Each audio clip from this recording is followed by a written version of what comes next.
right, everybody, welcome back to the shop. Fresh back off Clash of the Titans Series Race number 2. Here with Black Betty. Let's get into it. There's what she dropped it down with on her first pass. And she started to chip down on it.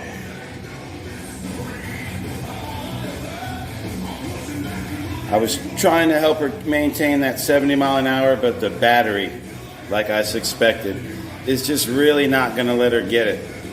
That's why she's down a couple, I think about 3 mile an hour from the 4.0 to the 3.0. And it's the battery. The more she asks, it's just not there. That's the best she could get. So she went into round 1 with that tune-up. She drew Mark. It looks like his car shut off. He's a buddy of mine, and he's been having issues with that. So she got that win. She got loose out of the gate. It looks like she thought she crossed the center line, so we're all yelling, go, go, go, go, go. So she went at 3:48 at 33 and got past that round. Then she drew Gary in the next round, round 2. And he red lit. Just cruising on down through there, guys. Like, you see the other people out there say, you got to buy this, you got to buy that. Well, she's going rounds in a series points race with 45 other people. Again, it can be done, and when we get the battery in this thing, you'll see how good this car will run. Now, she got Ivan round 3, and he's a bad MFer, so he can run 1.7s, probably 1.6s. Looks like he had an issue. Sherry skated on past, 2:06.68.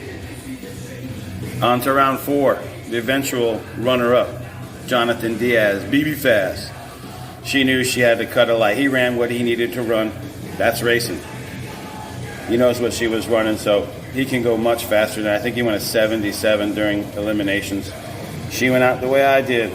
Red light. She had to press it. We'll get a battery in. We got a SMC coming, 8,000. Double the mAh of this battery. I think a little less punch. But I want to show you guys inside the ESC and show you what I'm talking about on the data. Give me a second, let me get to it.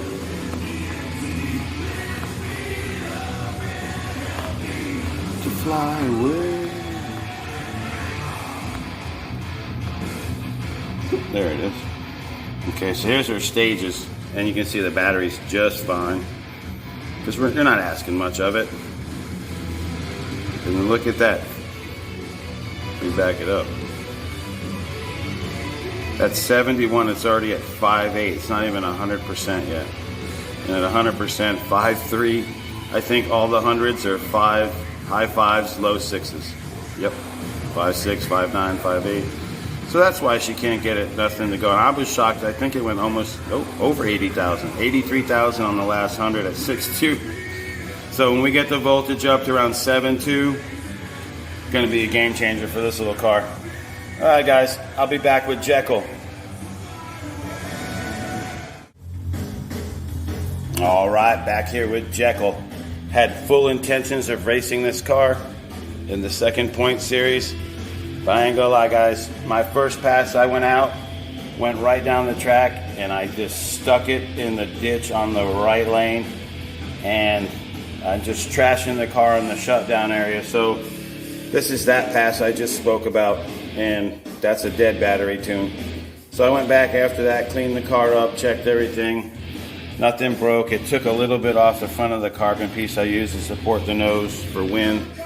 And it went mile an hour, came back. That's what I figured would happen. Picked up a few numbers, but it's mostly the voltage is the mile an hour. So I went to turn it up a little bit more to get in the 1.7s and start, tuning on this car. I've never been better than a 78. And I smashed about mid-track right into Jonathan Joyner. I feel terrible about that. I haven't done that in forever. And I lifted, but the car's momentum carried it in, and I hit his car pretty good. Felt bad, like I said. So I took my car, I went over it, I went on the other road, and it's not going straight, so I had a choice to make. Spend time on this thing trying to get it right, or just go grab Hyde and have some fun and see how it lands out. So that's what I did. Be right back with Hyde. I'll figure out this 4-pole brake. It's I think there's some kind of different polarity magnetism, so when you're different, it's completely different set of settings for a 2-pole. I don't like using the drag brake because it makes a lot of heat. I'll figure it out. I got to. I know this car is going to rip. And plus I got the 4-pole double down coming, which I seen AJ strap that bitch in after he got eliminated and went right straight to a 166. So yeah, that's a bad motor. Can't wait till we all get our hands on it. I hear a couple weeks out. Be right back with Hyde. All right, back here with Hyde. Love this car. It's fast and it's going to be faster. Let's get into it. So after the full-on debacle with Jekyll, I just grabbed this car, charged the battery, and I threw it down in the right lane. Because now track got hot at 9, chip pull was around 12 or 1, so I got about 2 hours to figure out what's going on, and there's about 45 to 50 cars, so there's a long line in each lane. So I started ticking away at it, and I figured, I just went my personal best mile an hour. It was 81, now it's 80, or 80, 81 or 80, and now it's 82.3. And I just left it there at a low 80 car, listening to the numbers I'm hearing, knowing that the track is shiny and greasy. So first round, I ended up doing Justin McFarland, the eventual event winner. Ironic. And I beat him, and he bought back.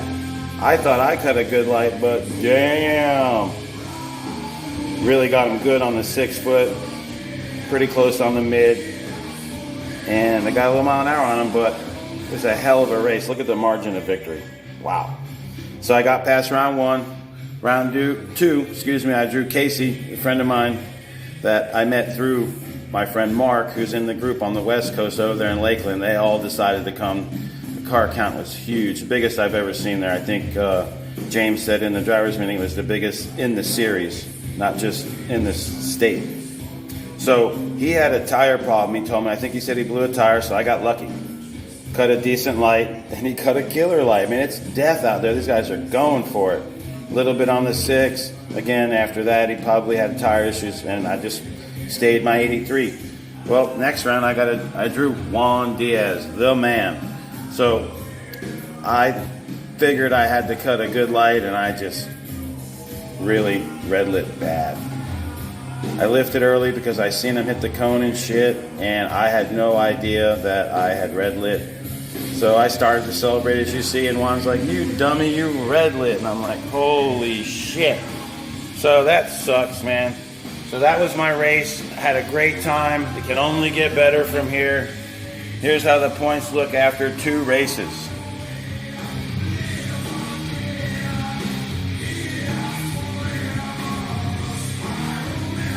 Great turnout, man. Have everybody from the Thursday night crew, which is now an every night crew. Everybody from the West Coast to come, and the original crew when I first got there. Still a few people haven't showed up, but that's only after 2 races. We have 43 entrants. And look at Sherry up there, huh? Doing her thing.